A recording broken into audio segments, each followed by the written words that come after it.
guys, good morning, good morning. So today guys, masarap ang tulog natin, hindi nag-react yung ating allergy dahil sa ang kinain natin ay nakalista naman. So oatmeal lang kag banana yung kinain ko, and then bago ako matulog, nag-try ako ng kaunting laman ng tilapia na inihaw ko. So mamaya, lagyan ko ng gulay yung tilapia, malunggay at kalabasa. For now, this morning, ang gagawin ko ay mag-black coffee muna ako, and then mag-blood test. Bago ako mag-black coffee, mag-blood test muna tayo. Blood pressure.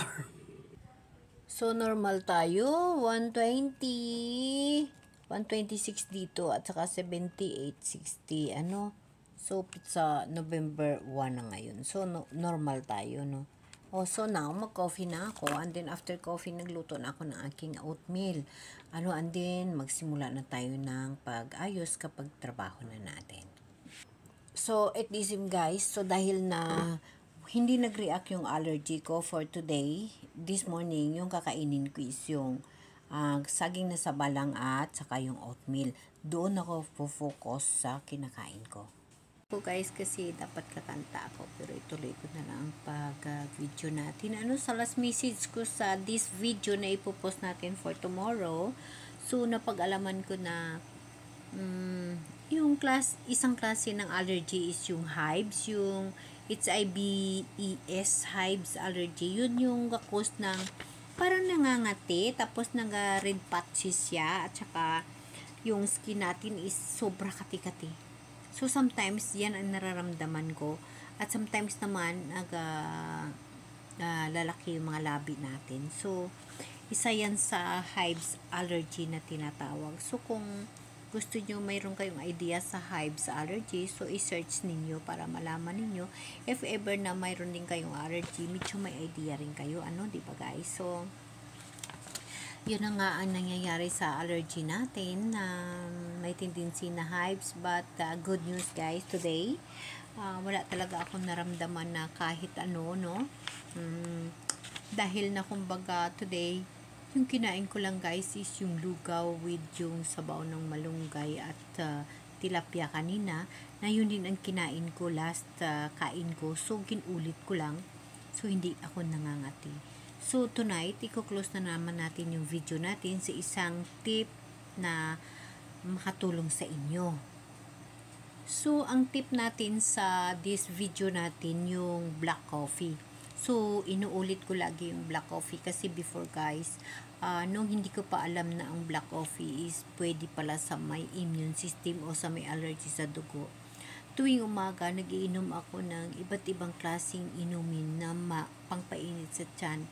Pero sumasama yung pakiramdam ko, nagamumula ako, minsan namimigat, hindi ko na maintindihan. Tapos usually dahil na nakasanayan kong uminom ng tinatawag na 3-in-1 coffee, so mas lalo namimigat ako. Hindi nga ako nagapatsis, red patsis, pero namimigat ako guys. So, gin-stop ko yun hanggang sa natuklasan ko yung black coffee.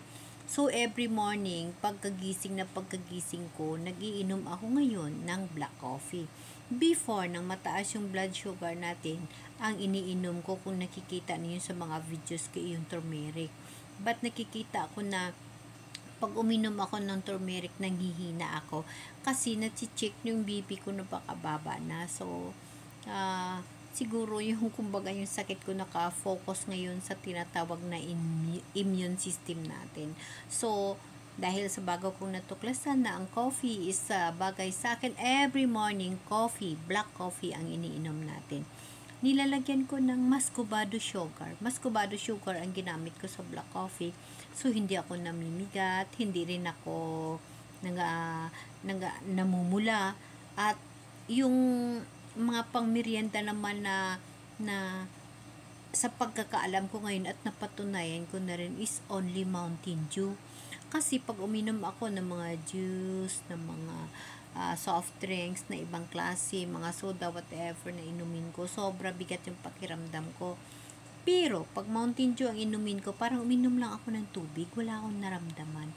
So yan ang tip na ibibigay ko sa inyo for this video guys, na may pangmerienda ako na Mountain Dew at may pang-umaga ako na black coffee.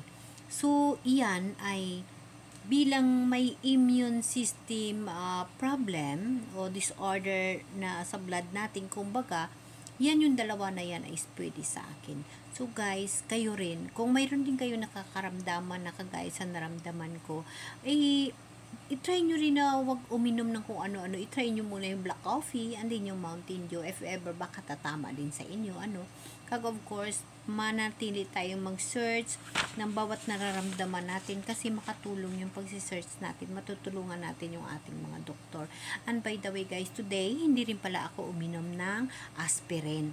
So, yun nga ang sinasabi ko na iinom ako ng aspirin if magkita kami uli ng doktor ko within next week.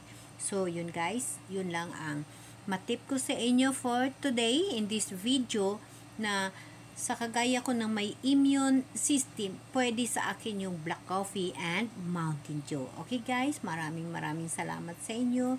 God bless you sa inyo lahat. Maraming salamat sa panonood niyo.